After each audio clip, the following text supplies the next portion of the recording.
अभी तुम श्रीमत लेते हो, फिर सत्युग में उसका फल भोगते हो, फिर द्वापर में रावण की मत मिलती है, सब रावण की मत पर असुर बन जाते हैं।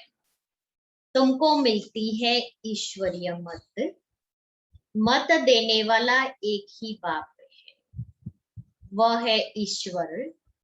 तुम ईश्वरीय मत से कितना पवित्र बनते हो। पहला पाप है विषय सागर में गोता खाना। देवताएं विषय सागर में गोता नहीं खाएंगे। कहेंगे क्या वहां बच्चे नहीं होते हैं।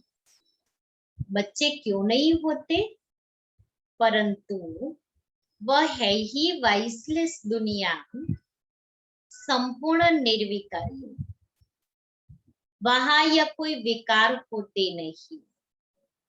बाप ने समझाया है, देवता सिर्फ आत्मा अभिमानी होते हैं, परमात्मा अभिमानी नहीं है।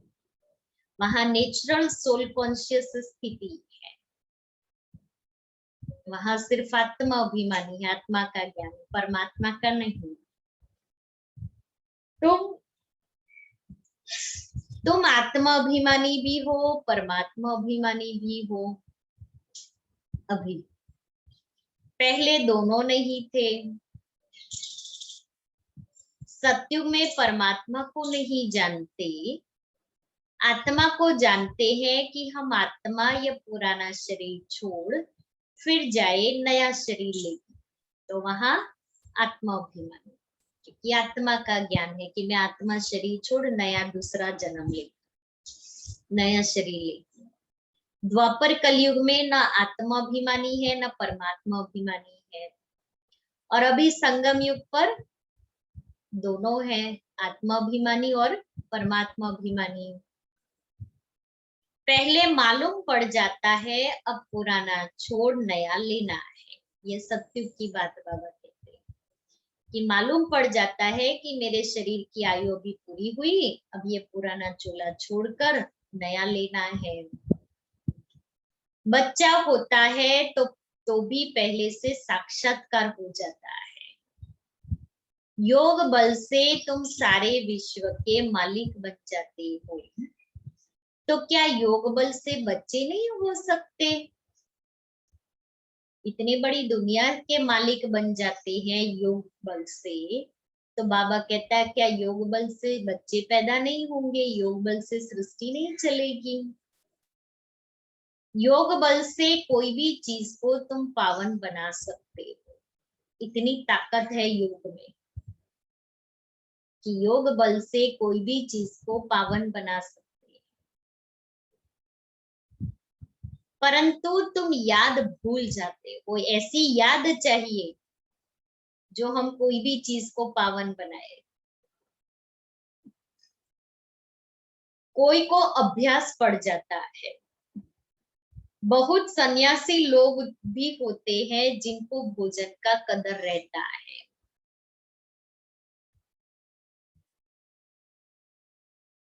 तो उस समय बहुत मंत्र पढ़कर फिर खाते हैं, क्योंकि सन्यासियों के पास तो भोजन गृहस्थियों के पास से आता है, तो भोजन का कदर रहता है। तो मंत्र पढ़ करके फिर भोजन ग्रहण करेंगे। तुमको भी परहेज तो बताई है, कुछ भी मांस मदिरा नहीं खाना है। तुम देवता बनते हो ना, देवताएं कभी कीचड़ पट्टी नहीं खाते। तो हमें भी देवता बनना है, इसलिए कोई भी ऐसा कीचड़ पट्टी वाला खाना नहीं खाना है। जो तामसिक भोजन है वो मुझ आत्मा को स्वीकार नहीं करना है, क्योंकि मैं देवता बनने वाली आत्मा, और देवताओं को या परमात्मा को हम कभी भी कोई अशुद्ध चीज नहीं खिलाते, है ना, उनको भोग नहीं लगाते हैं। तो जब वो स्वीकार नहीं कर सकते हैं तो मैं परमात्मा का बच्चा हूँ, मैं देवता बनने वाली आत्मा, मैं कैसे स्वीकार कर सकती। इसलिए हर एक अपने से ये वायदा करे कि मुझे कोई भी अशुद्ध चीज स्वीकार नहीं करनी।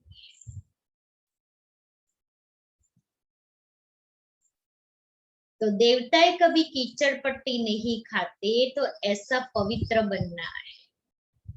बाप कहते हैं मेरे द्वारा तुम मुझे जानने से सब कुछ जान जाएंगे, फिर जानने का कुछ रहेगा नहीं। सत्युग में फिर पढ़ाई भी और होती है। इस मृत्यु लोक की पढ़ाई का अब अंत है। मृत्यु लोक की सारी कारोबार खत्म हो, फिर अमर लोक की शुरू होगी। इतना बच्चों को नशा चढ़ना चाहिए, क्योंकि अमर लोक की पढ़ाई अलग प्रकार की होती, मृत्यु लोक की पढ़ाई अलग प्रकार की होती है। और संगम युग पर हम बच्चे जो पढ़ाई पढ़ते हैं वो स्वयं भगवान आकर के सृष्टि के आदि मध्य अंत की पढ़ाई पढ़ाते हैं। अमर लोक के मालिक थे, तुम बच्चों को इस मृत्यु लोक की पढ़ाई का अब अंत है। मृत्यु लोक की सारी कारोबार खत्म हो, फिर अमर लोक की शुरू होगी। इतना बच्चों को नशा चढ़ना चाहिए। अमर लोक के मालिक थे, तुम बच्चों को अतीन्द्रिय सुख, परम सुख में रहना चाहिए। परमपिता परमात्मा के हम बच्चे हैं अथवा स्टूडेंट है। परमपिता परमात्मा हमको अब घर ले जाएंगे। इनको ही परमानंद कहा जाता है। सत्युग में यह बातें होती नहीं। यह तुम अभी सुनते हो, इस समय ईश्वरीय फैमिली के हो। अभी का ही गायन है अतीन्द्रिय सुख, गोप गोपियों से पूछो। परम धाम का रहने वाला बाबा आकर हमारा बाप, टीचर, गुरु बनते हैं। तीनों ही सर्वंट ठहरे, कोई अभिमान नहीं रखते। कहते हैं हम तुम्हारी सेवा कर, हम तुम्हारी सेवा कर, तुमको सब कुछ दे, निर्वाण धाम में बैठ जाएंगे। तो सर्वंट हुआ ना। वाइसरॉय आदि हमेशा सही मना सिग्नेचर करते हैं, तो ओबीडियंट सर्वंट लिखते हैं। बाबा भी निराकार निरहंकारी है। कैसे बैठ पढ़ाते हैं? कल बाबा ने कहा था ना साधारण, कि बाबा कैसे साधारण आते हैं और साधारण रीति बैठ करके पढ़ाई पढ़ाते हैं। तो हम बच्चों को भी साधारण रहना है, क्योंकि अभी हम वनवाह में है। तो कितना निरहंकारी है, कैसे बैठ पढ़ाते हैं। इतनी ऊंच पढ़ाई और कोई पढ़ा ना सके, इतनी पॉइंट्स कोई दे ना सके, मनुष्य तो जान नहीं सकते। इनको कोई गुरु ने नहीं सिखाया। गुरु होता तो बहुतों का होता, एक का होता क्या? यह बाप ही पतितों को पावन बनाते हैं। आदि सनातन देवी देवता धर्म की स्थापना कर रहे हैं। बाबा कहते हैं मैं कल्प कल्प कल्प के संगम युगे आता हूँ। कहते हैं ना बाबा हम कल्प पहले भी मिले थे। बाप ही आकर पतितों को पावन बनाएंगे। 21 जन्मों के लिए तुम बच्चों को पावन बनाता हूँ। तो यह सब धारणा करनी चाहिए, फिर बताना चाहिए। बाबा ने क्या समझाया?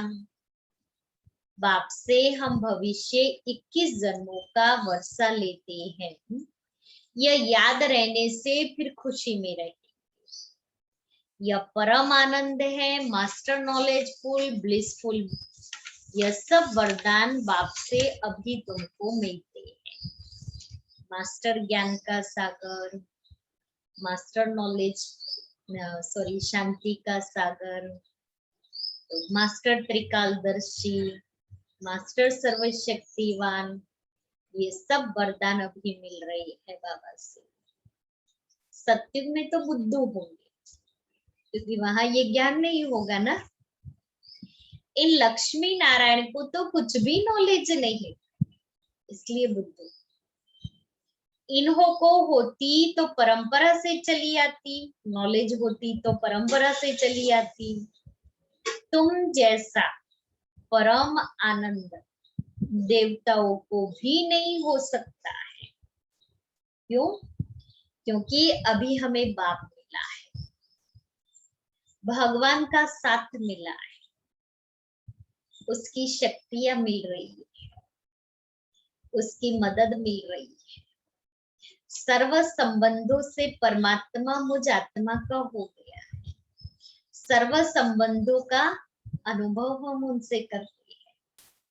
तो वर्तमान समय में जो भगवान के साथ का सुख है, अनुभव है, वो सत्युग में नहीं मिलेगा। इसलिए बाबा कहता है परम आनंद देवताओं को भी नहीं होगा। अच्छा, मीठे मीठे सिकिले दे बच्चों प्रति माता पिता बाप दादा का याद प्यार और गुड मॉर्निंग। रूहानी बाप की रूहानी बच्चों को नमस्ते। हम रूहानी बच्चों की रूहानी बाप दादा को याद प्यार, गुड मॉर्निंग और नमस्ते। धारणा के लिए मुख्य सार पहला है, देवता बनने के लिए खान पान की बहुत शुद्धि रखनी है, बहुत ही परहेज से चलना है। योग बल से भोजन को दृष्टि दे शुद्ध बनाकर स्वीकार करना है। दूसरा, परमपिता परमात्मा के हम बच्चे अथवा स्टूडेंट हैं, वह हमें अब अपने घर ले जाएंगे। इसी नशे में रह परम सुख परम आनंद का अनुभव करना है। वरदान है, स्वयं के टेंशन पर अटेंशन देकर विश्व का टेंशन समाप्त करने वाले विश्व कल्याणकारी भव। स्वयं के टेंशन पर अटेंशन देकर विश्व का टेंशन समाप्त करने वाले विश्व कल्याणकारी भव। जब दूसरों के प्रति जास्ती अटेंशन देते हो, मना ध्यान देते हो, तो अपने अंदर टेंशन चलता है। इसलिए विस्तार के बजाय सार स्वरूप में स्थित हो जाओ। क्वांटिटी के संकल्पों को समाकर क्वालिटी वाले संकल्प करो। मना बहुत पावरफुल और बहुत कम संकल्प करो। जितने कम संकल्प होंगे उसमें उस संकल्पों में शक्ति ज्यादा होगी, और जितने संकल्प ज्यादा चलेंगे उस संकल्पों में शक्ति नहीं,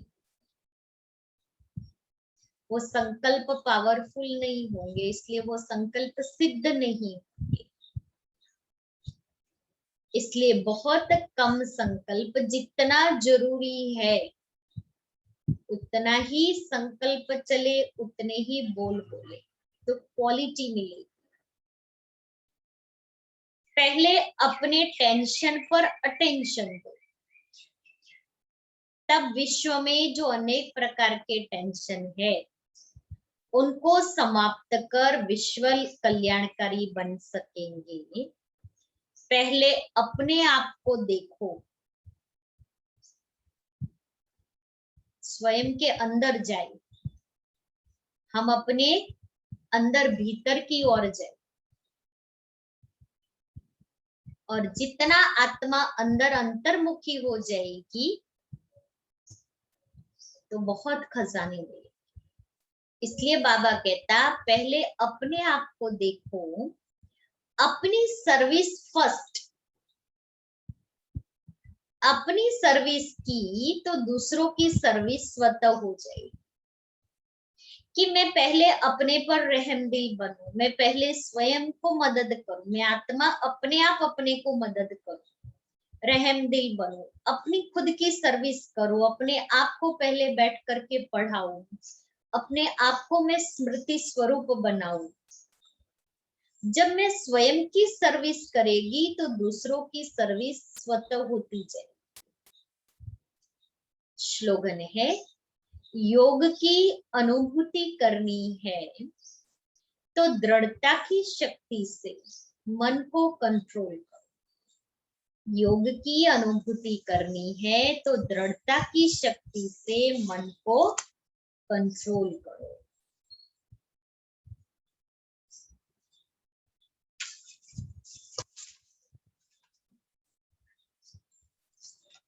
आज का हमारा स्वमान है, मैं आत्मिक शक्ति वाली, मैं आत्मिक शक्ति वाली।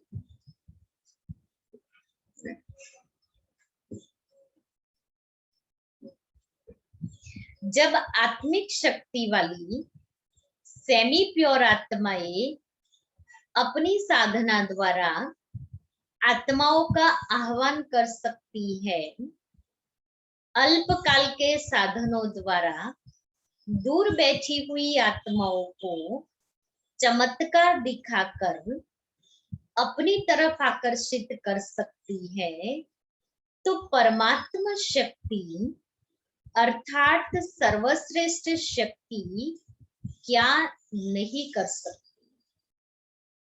परंतु इसके लिए विशेष एकाग्रता का अभ्यास चाहिए कि एकाग्रता की शक्ति के अभ्यास के द्वारा आत्मिक शक्ति और परमात्मा शक्ति, आत्मिक शक्ति के द्वारा आत्मिक शक्ति का अनुभव करते हुए परमात्मा शक्ति को अपने अंदर धारण करते हुए उसको स्वप्रति और सेवा प्रति परमात्मा शक्तियों को सफल करें।